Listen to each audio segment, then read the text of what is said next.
आज की कहानी पैसों का प्यार। विशाखा, तुम अपने पापा से ऐसे कैसे बात कर सकती हो? विनीता जी ने अपनी बेटी को डांटते हुए कहा। विशाखा अभी भी अपने पापा रतनलाल जी पर चिल्ला रही थी। आपको तो बस अपने पैसों की पड़ी रहती है। ये नहीं कि बच्चों की क्या ज़रूरतें हैं। मेरी सारी फ्रेंड्स लग्जरी लाइफ जी रही हैं और आप बस एक ही रट लगाए हैं कि शादी के लिए पैसा इकट्ठा करना है।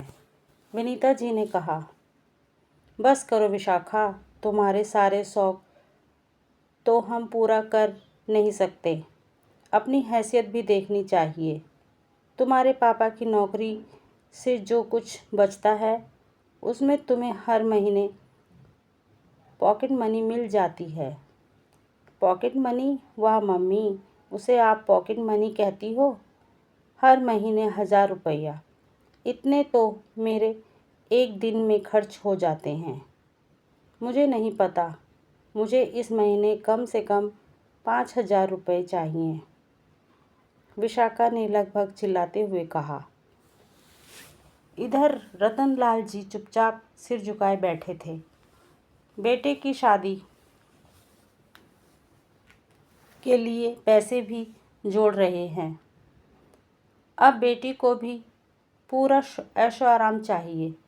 55 साल की उम्र में एक प्राइवेट नौकरी है, उसका भी कोई भरोसा नहीं है।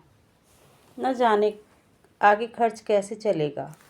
यही सोचकर उनकी आंखें नम हो चली थी। विनीता, इसे 5000 रुपये दे दो, इस महीने हम किसी तरह चला लेंगे। बेटी के तानों से परेशान रतनलाल जी ने विनीता की ओर देखकर कहा, आप इसकी आदत बिगाड़ रहे हैं। कभी हमने अपने ऊपर 5000 खर्च नहीं किए।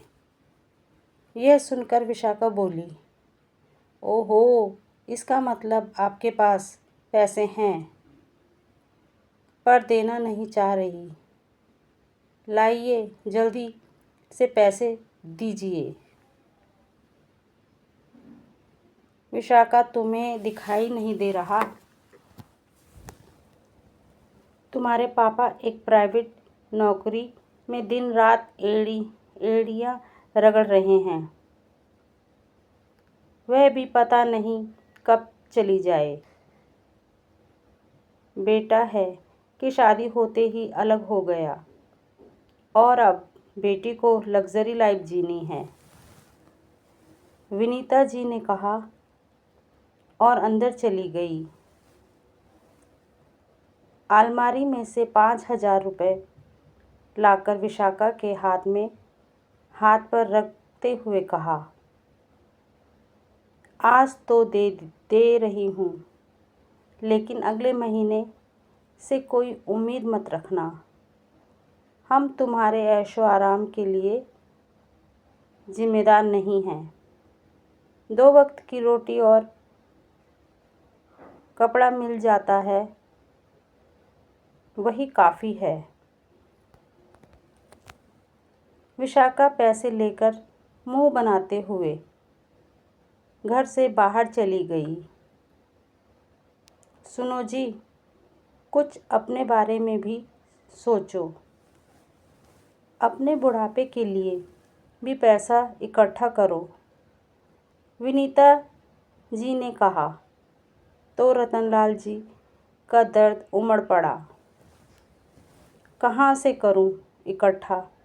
सोचा था बेटा कमाने लगा तो कुछ सहारा देगा, लेकिन वह भी खिसक गया। उसे पता था बहन की शादी करनी है, फिर पापा कभी भी घर बैठ जाएंगे। अपना घर संभालने से ज़्यादा उसने अपनी बीवी के साथ ऐशो आराम की ज़िंदगी को ज़्यादा महत्व दिया।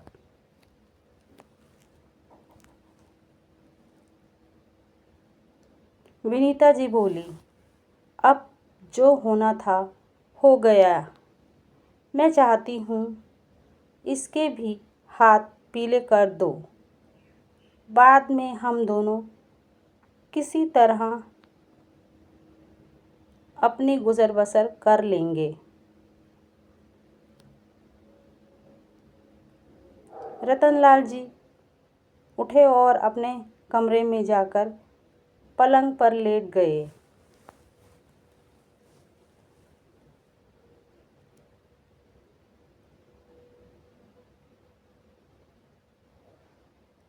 इसी तरह समय बीतने लगा। एक दिन विशाखा ने शाम को घर आकर बताया, पापा, मैंने एक लड़का पसंद कर लिया है। हम सिंपल कोर्ट मैरिज करेंगे। आपने जो भी पैसा मेरी शादी के लिए जोड़ा है वो आप मुझे दे देना। लेकिन बेटा, जब शादी ही करनी है तो अच्छे से करते हैं।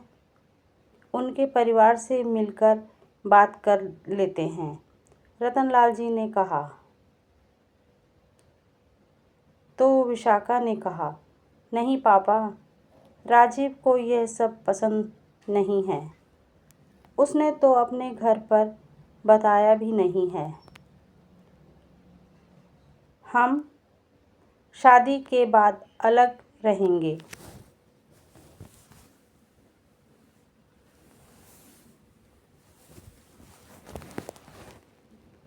कुछ दिन घर में बहस होती रही। हार कर रतनलाल जी और विनीता जी ने बेटी की एफडी तुड़वाकर पैसे दे दिया। कोर्ट मैरिज के लिए विशाखा सुबह निकली तो विनीता जी ने कहा, हम भी चलें क्या साथ? नहीं मम्मी, हम दोनों होंगे और गवाह के लिए 2 दोस्तों को बुलाया है। शादी करके मैं उनको साथ लेकर आ जाऊंगी आपसे मिलने, विशाखा ने टालते हुए कहा। रतनलाल जी सारी बात सुनकर खामोश बैठे थे। उन्होंने बस इतना कहा, बेटी, वो पैसों का क्या किया? अपने बैंक में डाल दिए क्या?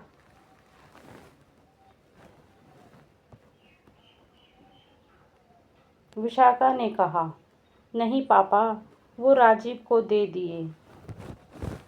उन्हें बिजनेस शुरू करना है, साथ ही फ्लैट भी किराए पर लेना है। आज सब फाइनल हो जाएगा। विशाखा सच संवरकर घर से निकल गई। शाम तक बेटी के इंतज़ार में घर सजाकर विनीता जी इंतज़ार करती रही।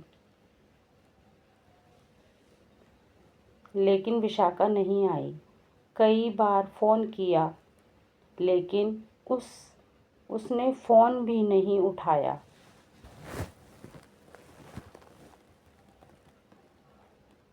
शाम को विशाखा का फ़ोन आया।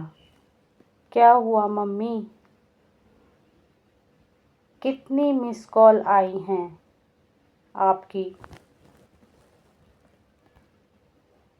विनीता जी ने कहा, वो बेटी बस यही जानना चाहती थी तुम लोग कितनी देर में आ रहे हो। नहीं मम्मी, हम नहीं आ रहे हैं। राजीव ने मना कर दिया। उसने कहा, जब मैंने अपने घर वालों को छोड़ दिया तो तुम भी छोड़ दो। वैसे भी आपके पास अब बचा ही क्या है देने को? मेरे पैसे मैंने ले लिए। अब आप मुझे भूल ही जाओ। विशाखा का जवाब सुनकर विनीता जी का दिल धक से बैठ गया। वो वहीं सोफे पर बैठ गई। रतनलाल जी ने देखा तो जल्दी से पानी लाकर उन्हें दिया। पानी पीकर उन्होंने कहा, क्या इसी दिन के लिए औलाद को पालते हैं? बच्चों की खुशियों में शामिल होने का हमें कोई हक नहीं है? क्या सारा रिश्ता बस पैसों का ही है? रतनलाल जी के पूछने पर उन्होंने सारी बात बता दी। आज उनकी बेटी की शादी थी, जिसके लिए रतनलाल जी ने पूरा जीवन एक एक पैसा जोड़ा था। आज बेटी का जवाब सुनकर दोनों गम में डूब गए।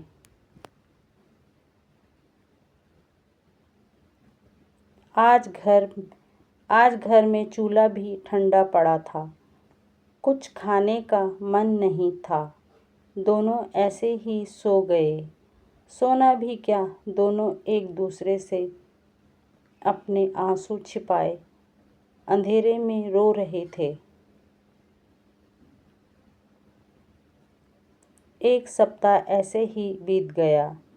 एक दिन उनका बेटा रवि घर आया और बोला, आप दोनों ने विशाखा की शादी कर दी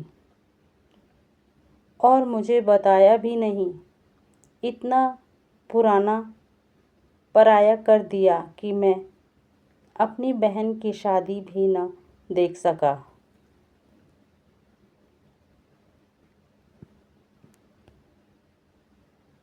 वाह बेटा, बड़ी जल्दी याद आ गई बहन की शादी की। वैसे हम ही शादी में शामिल नहीं हुए तो तुझे क्या बताते। विनीता जी ने सारी बात बता दी।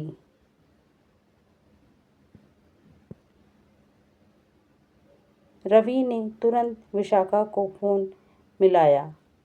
दूसरी ओर से किसी के रोने की आवाज़ आई। भाई, मैं बहुत मुश्किल में हूँ। राजीव ने मुझे धोखा देकर सारे पैसे लेकर भाग गया। मम्मी पापा को बताने की हिम्मत नहीं थी। मुझे आकर ले जा। मेरे पास किसी के लिए भी पैसे नहीं हैं। हम हनीमून के लिए शिमला आए थे। होटल वालों की पेमेंट करनी है। रवि ने सारी बात अपने मम्मी पापा को बताई और पैसों का इंतज़ाम करने जाने लगा। तो रतनलाल जी ने कहा, रुको बेटा, पैसे हैं मेरे पास। चल हम भी साथ में चलते हैं। पता है ना।